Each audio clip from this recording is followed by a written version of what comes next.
اللهم صل وسلم وبارك على سيدنا محمد. ازيكم حبايبي، عاملين ايه؟ يا ريتنا كلنا نصلي على النبي عليه الصلاه والسلام.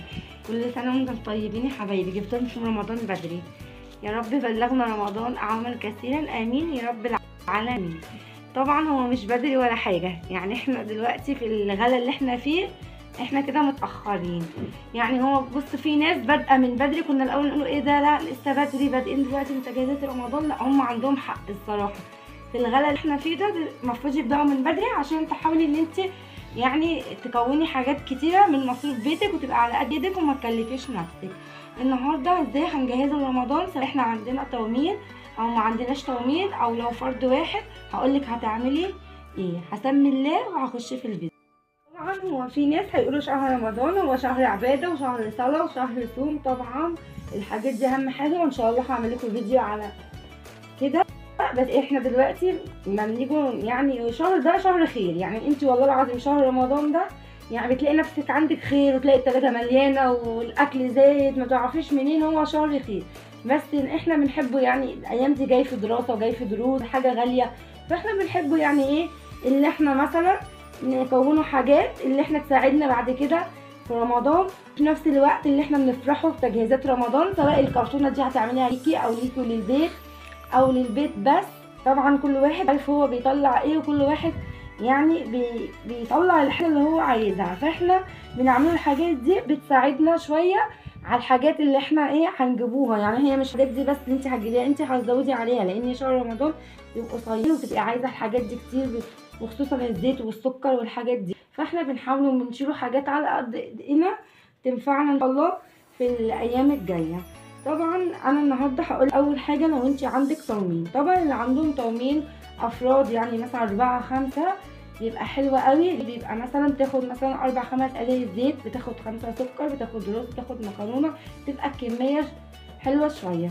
فانا منك بس كل شهر هنبداه من دلوقتي ان انت تشيلي لي مثلا ازازه زيت، كيس سكر، مثلا كيس مكرونه، مثلا كيلو دقيق، اللي انت تقدري تشيليه. يعني انت بتاخدي التومين كده، عايزاكي تشيليه مثلا تجيبي كرتونه كده او باسكت او اي ظرف الدولاب عندك في المطبخ ما بتستخدمهاش فاضيه، تحطي الخزين ده، وعايزاكي تنسيه.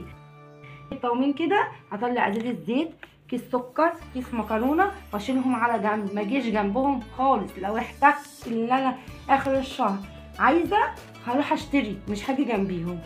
لو شلت كل شهر ازازه زيت وكيس سكر وكيس مكرونه وكيلو زيت، فاضل لنا ان شاء الله يعني بتاع اكتر من 3 شهور. فهنحاول ان احنا كل شهر هنشيله حاجه. انا مش عايزاكي تكلفي نفسك خالص، كل واحد يشيل على قد ما يقدر يشيل. طبعا عندك تومين طبعا بتوفري شويه من مصروف البيت. انت عندك تومين ممكن تشيلي الحاجات دي وتحاولي ان انت تمشي نفسك بالحاجات الموجوده. يعني بستخدم 4 5 قلاية زيت، هستخدم 4 بس وهشيل واحدة. هتحسي ان انت مثلا عملتي كرتونة حلوة. مثلا انت بقى في مصروف البيت معاكي، لو انت بتجيبي تومين 4 5 افراد هتوفري في شوية، مش بتجيبي الخزين ايه يعني زيت وسكر من بره، فبتوفري شوية. ممكن تجيبي بقى قالب زبدة، ممكن تشيلي مثلا كيلو سمنة بلدي، ممكن تشيلي مثلا تجيبي شويه رز. وعايزه اقف شويه عند الرز يا جماعه، والله العظيم الرز طبعا غالي وعارفين، وكل واحد على قده وكل واحد يمشي على قده. طبعا انا شايله دول، انت ممكن تشيلي اقل، ممكن واحده تشيل ازازه زيت، ممكن واحده تشيل كيس مكرونه، كل واحد يمشي على قده. يعني ممكن تشيلي اكتر من كده، كل واحد يمشي على قده. الرز بيفرق تماما لما بتجيبيه على بعض. يعني لما تجيبي مثلا شويه رز 25 كيلو بيقعد معاكي فتره ويبقى حلو قوي وموفر. طبعا انت لو قادره تعملي كده، فالناس اللي عندها تومين ممكن تعمل كده، ممكن تحاولي ان انت تشيلي كل شهر حاجه، او ممكن لو تقدري تجيبيه في شهر واحد تشيليه والله العظيم هيوفر. تعملي كده يبقى انت كل برضو شهر تشيلي كيلو رز او تشيلي 2، كل واحد حسب مقدرته. ممكن تشيلي 2 سكر، واحده ممكن تشيل 3، كل واحد عارف ميزانيته ايه ويقدر يشيل ايه. طب احنا اتكلمنا عن الناس اللي عندها تومين، هنتكلموا اللي عندها فرد واحد. دلوقتي اللي عندها فرد واحد تومين طبعا ما بيكفيهاش الشهر، بتجيبي حاجات بتاخديه وبتكملي عليه. انا دلوقتي انت لو فرد واحد بتاخدي ازازه زيت وكيسين سكر وكيس مكرونه مثلا. يعني انا عايزاكي دول تاخديهم كل شهر وتشيلهم على جنب، وتجيبي بقى خزينك في البيت انت من بره، ما تجيش بقى جنب التومين. طب هو الخزين، طب دول بيساعدوني وكده ماشي والله هتمشي برضو. انت جيبيهم ونسيهم، تجيبي الفرد الواحد ده تشيليه كده على جنب، كل ما بتجيبي التومين بتاعك لو انت فرد واحد خديه كده اكنك ما جبتوهوش، وهاتي بقيه خزينه برضو ايه اشتريه بقى، ما جاتش يعني ايه على اكنك انت ما بتاخديش تومين خالص، وتشيليهم هيفرقوا معاكي. والله احتاجتي حاجه اخر الشهر ممكن تاخدي منه، على الافضل انت ما تاخديش منهم. لو احتاجتي حاجه تشتري، والله بقى مش قادره وميزانيتك مش قادره ممكن تاخدي منهم حاجه مثلا كيس سكر ولا حاجه ماشي، بس لو تحاولي ان انت ما تمديش ايدك عليهم احسن. لو انت بقى ما عندكيش تومين خالص، طب انا دلوقتي ما عنديش تومين خالص وبشتري حاجتي ويا دوبك ميزانيتي على قدي. لو انت بقى ما عندكيش تومين خالص وميزانيتك على قدك، طب ومش هتقدري تشيلي، انا عندي فكره حلوه. يعني انا مثلا دلوقتي بجيب 5 اكياس سكر كل شهر، هجيب 5 هشيل منهم واحد وهستخدم 4. يعني لو بعمل حلويات كتير هقلل شويه، هم دول اللي عندي، بس هحطهم كده قصادي وانسى مثلا الكيس التاني. بجيب 4 ازايز زيت، هاخد 4 ازايز زيت واشيل ال5 على جنب اكني ما جبتهاش. بجيب 3 مكرونه 4 مكرونه، هشيل كيلو مكرونه واحط ال3 هم دول اللي هستخدمهم. والله لو احتجت في الاخر ممكن اشتري حاجه بسيطه هشتري، وهنسى دول خالص، ودول هيعملوا لي يا جماعه كرتونه حلوه والله العظيم. واهم حاجه في الموضوع ده كله الصدقه، ما تنسيش الصدقه والله العظيم وربنا هيبارك لك. انا النهارده شايله ازازتين زيت وازازه خل وكيسين مكرونه، وشايله نص مكرونه سباكيتي، نص مكرونه عقل، شايله باكو شاي، شايله كيلو دقيق، شايله حاجات بسيطه خالص. انت ممكن تشيلي اكتر مني وممكن تشيلي اقل، ممكن تشيلي زيت واحده، تشيلي كيس ملح، تشيلي مكرونه. وفي حاجه يا جماعه انا بحب اجيب المكرونه سايبه، بتبقى ايه حلوه، يعني بتلاقي عندك حد عطار نضيف تجيبي المكرونه السايبه بيبقى فيها بركه اكتر. طبعا الحاجه احنا داخلين احنا في شتاء، يعني الحاجه مش هتبوظ او حاجه. تجيبي بقى من حد نضيف كده وتجيبي مثلا كيلو مكرونه، نص مكرونه، نص شعريه، كيلو دقيق مثلا، كيسين سكر اللي احنا محتاجه السكر، 2 زيت، ازازه خل، ممكن تشيلي سمنه، يعني اللي انت تقدري تشيليه. واهم حاجه يا جماعه كل واحد يمشي على قده، ما يجيش واحده مثلا ميزانيتها على قدها خالص وبتمشي الشهر، وكل واحد عارف طبعا ميزانيته. انا بتكلم ان اللي ممكن عارفه ميزانيتها اللي هي بتفيد منها حاجه تعمل حاجه، يعني كل واحد ادرى بنفسه.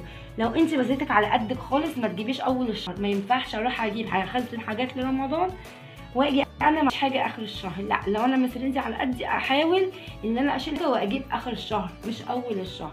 وانا بجيب مثلا لو رحت فتح الله او رحت هايبر او رحت اي حته ولقيت عروض، اجيب العروض واشوف مده الصلاحيه بتاعتها. اهم حاجه مده الصلاحيه بتاعتها، انت بتجيبي حاجه تقعد معاكي يعني كام شهر، فانت تحاولي تجيبي حاجه لسه قدامها سنه او حاجه. ولو جبتي حاجات مثلا ممكن كل شهر في الخزين تبدليها، تاخدي مثلا البيت وتخلي الجديد ليكي. طبعا احنا الايام دي زي ما بقولك على قد انت بتاخدي مثلا بالشهر هاتي بالشهر، بتاخدي بالاسبوع هاتي بالاسبوع. والله العظيم عمال ما يجي رمضان هتلاقي عندكم يا جماعه ما شاء الله خير ياما والله. الحاجه دي زي ما قلت لك طلعي الصدقه، انا مش محتاجه اقول لكم على الصدقه. او برده لو الكرتونه دي هتطلعي منها لله مثلا وليكي برده هتلاقيها هي بتزيد لوحدها كده. يعني بقول لك انت كل ما يتفضل معاكي كده روحي هاتي حاجه. طبعا الحاجه كل يوم بتغلى الايام دي، كل يوم ما تشيليش، شيلي فلوس وهاتي حاجات برده. يعني برده عايزاكي كده اي حصاله، اي برطمان عندك، اي علبه بغطا كده، اي حاجه معاكي. لو شلتي يا ستي كل يوم مثلا 2 جنيه، شيلي مثلا 20 جنيه اللي يفيد معاكي، واللي يعني اللي تلاقيه فايد معاكي في الاسبوع كده شيليه. بالشهر شيليه 50 جنيه، في الاسبوع 20 جنيه حطيهم في الحصاله، 30 جنيه والله العظيم هتلاقيهم هيبقوا مبلغ ان شاء الله. الحاجات دي برضو هقول لكم تعملوا بيها ايه. وانا النهارده قلت لكم بس نتكلموا على فكره كرتونه رمضان، واستنوني الايام الجايه ان شاء الله هقول لكم ازاي نملوا بيتنا خير، وازاي ان انت حتى لو ميزانيتك على قدك هتملي بيتك ازاي خير، وهيجي عليكي رمضان ان شاء الله من ما تكلفي نفسك هتلاقي نفسك بيتك مليان ان شاء الله. وكل واحد يا جماعه على قده، ما تكلفيش نفسك خالص لو مش قادره خالص، والله وربنا بيبارك. وان شاء الله ان شاء الله هيجي عليك رمضان وهتلاقيه ان شاء الله كده حاجتك موجوده في بيتك. ربنا طبعا هو يعني كريم قوي قوي قوي يا جماعه. يعني انت مش محتاجه اللي احنا مثلا بنشيله، قادرين مش هنشيله، لكن مش قادره ما تزعليش نفسك خالص. الشهر ده انتوا عارفين يبقى فيه خير كده من عند ربنا يعني، وبيبقى الحاجه مليان. اللي يقدر يشيل حاجه شيلها، شلتي اقل من دول شلتي دول، شلتي اكتر شلتي اقل، كل واحد ربنا بيبارك له في حاجته. اهم حاجه تحمدي ربنا على الصحه وعلى اولادك، والحمد لله كده. ادعي اللي كده ربنا اهم حاجه يعني يطول لك في عمرك وتربي عيالك انت وجوزك، ده بالدنيا والله، وربنا يبارك لك في عيالك، ده بالدنيا. فاحنا النهارده قلنا بس فكره كده اللي احنا نبداوا يعني تجهيزات رمضان واحده واحده مع بعض كده.